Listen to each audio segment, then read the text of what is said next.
Hi friends, Jesus with us ಚಾನೆಲ್ಗೆ ನಿಮಗೆ ಮತ್ತೆ ಸ್ವಾಗತ. ದಯವಿಟ್ಟು ವಿಡಿಯೋವನ್ನು ಸ್ಕಿಪ್ ಮಾಡದೆ ಪೂರ್ತಿ ನೋಡಿ ದೇವರ ವಾಕ್ಯವನ್ನು ಸಂಪೂರ್ಣ ತಿಳಿಯುವಿರಿ. ನೀವು ಫಸ್ಟ್ ಟೈಮ್ ನಮ್ಮ ಚಾನೆಲ್ಗೆ ಬಂದಿದ್ದಾರೆ, ದಯವಿಟ್ಟು ಸಬ್ಸ್ಕ್ರೈಬ್ ಮಾಡಿ. ವಿಡಿಯೋವನ್ನು ಲೈಕ್ ಮಾಡಿ, ವಿಡಿಯೋವನ್ನು ನಿಮ್ಮ ಸ್ನೇಹಿತರಿಗೆ ಶೇರ್ ಮಾಡಿ. ನಿಮ್ಮಿಂದ ನಮಗೆ ಹೊಸ ವಿಡಿಯೋ ಮಾಡಲು ಸ್ಫೂರ್ತಿ ಸಿಗುತ್ತದೆ.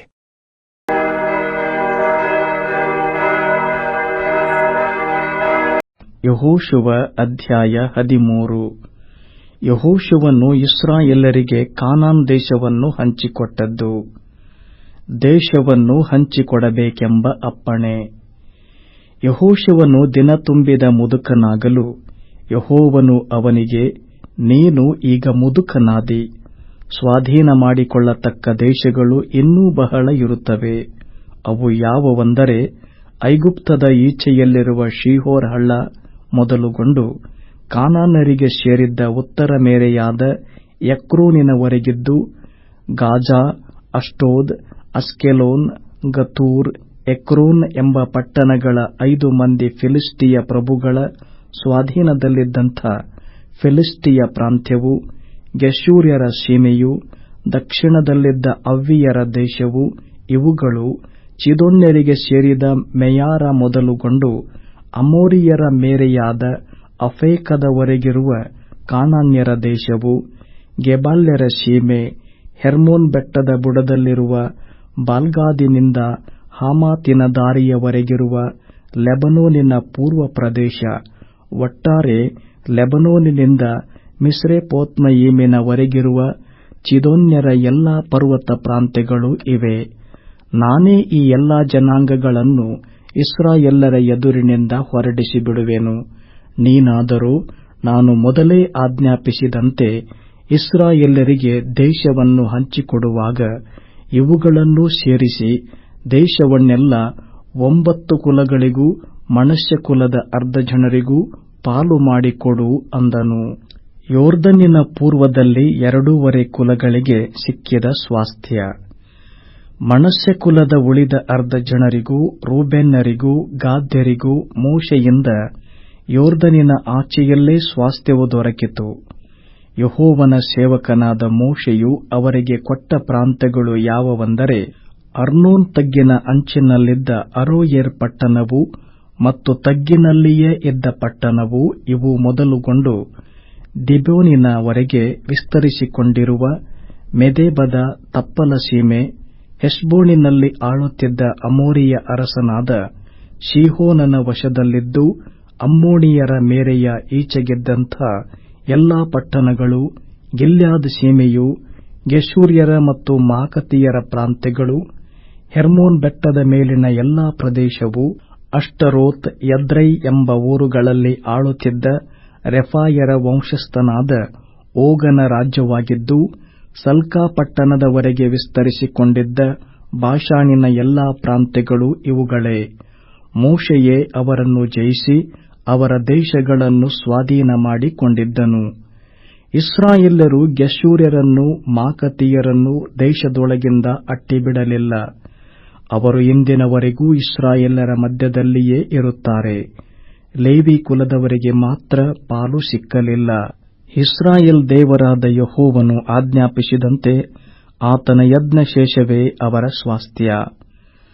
ಮೋಶೆಯು ರೂಬೇನ್ಯರ ಗೋತ್ರಗಳಿಗೆ ಸ್ವಾಸ್ಥ್ಯವಾಗಿ ಕೊಟ್ಟ ಪ್ರದೇಶಗಳು ಯಾವುವೆಂದರೆ, ಅರ್ನೋನ್ ತಗ್ಗಿನ ಅಂಚಿನಲ್ಲಿದ್ದ ಅರೋಯೇರ್ ಪಟ್ಟಣ, ಆ ತಗ್ಗಿನ ಮಧ್ಯದಲ್ಲಿದ್ದ ಪಟ್ಟಣ, ಇವುಗಳು ಮೆದೆಬದ ತಪ್ಪಲ ಸೀಮೆಗೆ ಸೇರಿದ ಹೆಷ್ಬೋನ್ ಪಟ್ಟಣವು, ಅದೇ ಎತ್ತರವಾದ ಬೈಲಿನಲ್ಲಿರುವ ದೀಬೋನ್, ಬಾಮೋತ್, ಬಾಳ್, ಬೆತ್ಪಾಳ್ಮೆಯೋನ್, ಯಹಚ, ಕೆದೆಮೋತ್, ಮೆಫಾಯತ್, ಕಿರ್ಯತಾಯಿಮ್, ಸಿಬ್ಮಾ ಎಂಬ ಹೆಷ್ಬೋನಿನ ಉಪಗ್ರಾಮಗಳು, ತಗ್ಗಿನಲ್ಲಿರುವ ಬೆಟ್ಟದ ಮೇಲಿನ ಚೆರೆತ್ ಶೆಹರ್, ಬೆತ್ಬಗೋರ್ ಎಂಬ ಪಟ್ಟಣಗಳು, ಪಿಸ್ಗದ ಬುಡದಲ್ಲಿರುವ ಸೀಮೆ, ಬೇತ್ ಯೆಷಿಮೋತ್ ಪಟ್ಟಣ, ಇವುಗಳು, ಒಟ್ಟಾರೆ ಮಿಶೋರೆಂಬ ಎತ್ತರವಾದ ಬೈಲಿನಲ್ಲಿದ್ದ ಎಲ್ಲಾ ಪಟ್ಟಣಗಳು, ಹೆಷ್ಬೋನಿನಲ್ಲಿ ಆಳುತ್ತಿದ್ದ ಅಮೋರಿಯರ ಅರಸನಾದ ಸೀಹೋನನ ಸಮಸ್ತ ರಾಜ್ಯವೂ ಇವುಗಳೇ.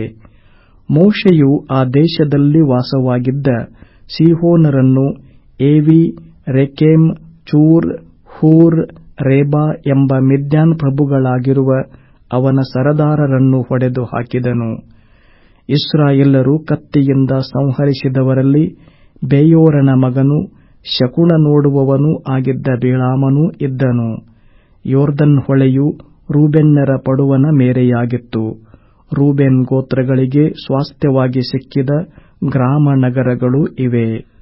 ಮೋಶೆಯು ಗಾದ್ ಕುಲದ ಗೋತ್ರಗಳಿಗೆ ಸ್ವಾಸ್ಥ್ಯವಾಗಿ ಕೊಟ್ಟ ಪ್ರದೇಶಗಳು ಯಾವುವೆಂದರೆ, ಹೆಷ್ಬೋನಿನ ಅರಸನಾದ ಸೀಹೋನನ ರಾಜ್ಯದ ಉಳಿದ ಭಾಗವಾಗಿರುವ ಎಗ್ಜೇರ್ ಮೊದಲಾಗಿ ಗಿಲ್ಯಾದಿನ ಎಲ್ಲಾ ಪಟ್ಟಣಗಳು, ರಬ್ಬಾ ಊರಿನ ಪೂರ್ವದಲ್ಲಿರುವ ಅರೋಯೇರ್ ಪಟ್ಟಣದವರೆಗೆ ವಿಸ್ತರಿಸಿಕೊಂಡಿರುವ ಅಮ್ಮೋನಿಯರ ಅರ್ಧ ರಾಜ್ಯ, ಹೆಷ್ಬೋನಿನಿಂದ ರಾಮತ್ ಮಿಚ್ಪೆ, ಬೆಟೋನಿಮ್ ಎಂಬ ಊರುಗಳವರೆಗೂ ಇರುವ ಪ್ರದೇಶ, ಮಹನಯಿಮಿನಿಂದ ದೆಬೀರ್ ಪ್ರಾಂತ್ಯದವರೆಗೂ ಇರುವ ಸೀಮೆ, ಯೊರ್ದನ್ ತಗ್ಗಿನಲ್ಲಿರುವ ಬೇತ್ ಹಾರಾಮ್, ಬೇತ್ ನಿಮ್ರಾ, ಸುಕ್ಕೋತ್, ಚಾಫೋನ್ ಎಂಬ ಪಟ್ಟಣಗಳು, ಕಿನ್ನೆರೆತ್ ಸಮುದ್ರದ ದಕ್ಷಿಣ ದಿಕ್ಕಿನ ಮೂಲೆಯವರೆಗೆ ವಿಸ್ತರಿಸಿಕೊಂಡಿರುವ ಯೊರ್ದನ್ ಪೂರ್ವ ಪ್ರದೇಶ ಇವುಗಳೇ. ಈ ಎಲ್ಲಾ ಗ್ರಾಮ ನಗರಗಳು ಗಾದ್ ಕುಲದ ಸ್ವಾಸ್ಥ್ಯ. ಮಹನಯಿಮಿನ ಉತ್ತರದಲ್ಲಿದ್ದು ಮೊದಲು ಬಾಷಾನಿನ ಅರಸನಾದ ಓಗನ ರಾಜ್ಯವಾಗಿದ್ದ ಎಲ್ಲಾ ಬಾಷಾನ್ ಸೀಮೆಯನ್ನು ಮೋಶೆಯು ಮನಸ್ಸೆ ಕುಲದ ಅರ್ಧ ಗೋತ್ರಗಳಿಗೆ ಕೊಟ್ಟನು. ಯಾಯೀರನ ಗ್ರಾಮಗಳೆನಿಸಿಕೊಳ್ಳುವ 60 ಊರುಗಳು ಇದರಲ್ಲೇ ಇರುತ್ತವೆ. ಗಿಲ್ಯಾದಿನ ಅರ್ಧ ಭಾಗವು ಓಗನ ರಾಜಧಾನಿಗಳಾಗಿದ್ದ ಬಾಷಾನಿನ ಅಷ್ಟರೋತ್, ಎದ್ರೈ ಎಂಬ ಪಟ್ಟಣಗಳು ಮನಸ್ಸೆಯ ಮಗನಾದ ಮಾಕೀರನ ಗೋತ್ರದ ಅರ್ಧ ಜನರಿಗೆ ಸಿಕ್ಕಿದವು. ಮೋಶೆಯು ಯೊರ್ದನಿನ ಆಚೆ ಯೆರಿಕೋವಿನ ಎದುರಿನಲ್ಲಿರುವ ಮೋವಾಬ್ಯರ ಬೈಲಿನಲ್ಲಿದ್ದಾಗ ಇವುಗಳನ್ನು ಅವರಿಗೆ ಸ್ವಾಸ್ಥ್ಯವಾಗಿ ಕೊಟ್ಟನು. ಆದರೆ ಲೇವಿಯ ಕುಲಕ್ಕೆ ಮೋಶೆಯು ಸ್ವಾಸ್ಥ್ಯವನ್ನು ಕೊಡಲಿಲ್ಲ. ಇಸ್ರಾಯೇಲ್ ದೇವರಾದ ಯೆಹೋವನ ವಾಗ್ದಾನದಂತೆ ಆತನೇ ಅವರ ಸ್ವಾಸ್ಥ್ಯವು. ಯೆಹೋಶುವ ಅಧ್ಯಾಯ 14. ಉಳಿದ ಇಸ್ರಾಯೇಲರಿಗೆ ಯೊರ್ದನಿನ ಪಶ್ಚಿಮದಲ್ಲಿ ಸ್ವಾಸ್ಥ್ಯವು ಸಿಕ್ಕಿದ್ದು. ಮಹಾಯಾಜಕ ಎಲ್ಲಾಜಾರನು, ನೂನನ ಮಗ ಯೆಹೋಶುವನು, ಇಸ್ರಾಯೇಲ್ ಕುಲಾಧಿಪತಿಗಳು ಯೆಹೋವನು ಮೋಶೆಯ ಮೂಲಕ ಆಜ್ಞಾಪಿಸಿದಂತೆ ಯೊರ್ದನಿನ ಪಶ್ಚಿಮದ ಕಾನಾನ್ ದೇಶವನ್ನು ಚೀಟು ಹಾಕಿ ಇಸ್ರಾಯೇಲ್ಯರ 9 ಕುಲದವರಿಗೆ ಸ್ವಾಸ್ಥ್ಯವಾಗಿ ಹಂಚಿಕೊಟ್ಟರು. ಉಳಿದ 2 ಕುಲಗಳ ಜನರಿಗೆ ಯೊರ್ದನಿನ ಆಚೆಯಲ್ಲಿರುವ ಮೋಶೆಯೇ ಸ್ವಾಸ್ಥ್ಯವನ್ನು ಕೊಟ್ಟಿದ್ದನು. ಲೇವಿಯರಿಗೆ ಮಾತ್ರ ಕೊಡಲಿಲ್ಲ. ಯೋಸೇಫರು ಮನಸ್ಸೆ, ಎಫ್ರಾಯಿಮ್ ಎಂಬ 2 ಕುಲಗಳಾಗಿ ಎಣಿಸಲ್ಪಟ್ಟರಲ್ಲ. ಲೇವಿಯರಿಗೆ ಕೆಲವು ಪಟ್ಟಣಗಳು, ಅವರ ದನ ಕುರಿಗಳಿಗೋಸ್ಕರ ಅವುಗಳಿಗೆ ಸೇರಿದ ಹುಲ್ಲುಗಾವಲುಗಳು ಹೊರತಾಗಿ ಬೇರೇನೂ ಸಿಕ್ಕಲಿಲ್ಲ.